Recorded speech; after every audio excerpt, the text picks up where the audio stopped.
இனி கருப்பா இருக்கிறவங்கலாம் கவலைய விடுங்க. நான் ரொம்ப கருப்பா இருக்கேன். அழகா இல்ல. எனக்கு பொண்ணு தர மாட்டேங்கிறாங்க.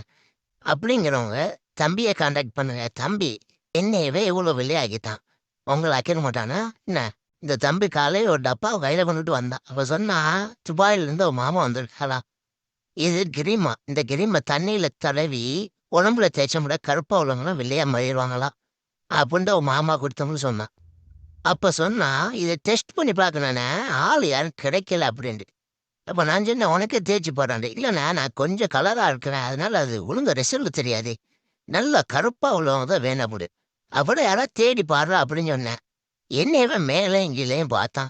எனக்கு புரிஞ்சு போச்சு. அதோட நான் சொல்லிட்டேன், "ஏய் என்னாலலாம் முடியாதுப்பா" அப்படின்ட்டு. அப்புறம் கெஞ்சி கிஞ்சி என்னைய ஒத்துக்கிற வச்சுட்டான். அப்போ ஒரு கண்டிஷன் போட்டேன். அப்ப அடிச்சா எனக்கு முழுசா அடிக்கணும். சும்மா கால்ல அடிக்கணும், கையில அடிக்கணும்லாம் சொல்லக்கூடாது. முழுசா எனக்கு உடம்பு ஃபுல்லா தடவி விடணும் அப்படின்னு சொன்னேன்.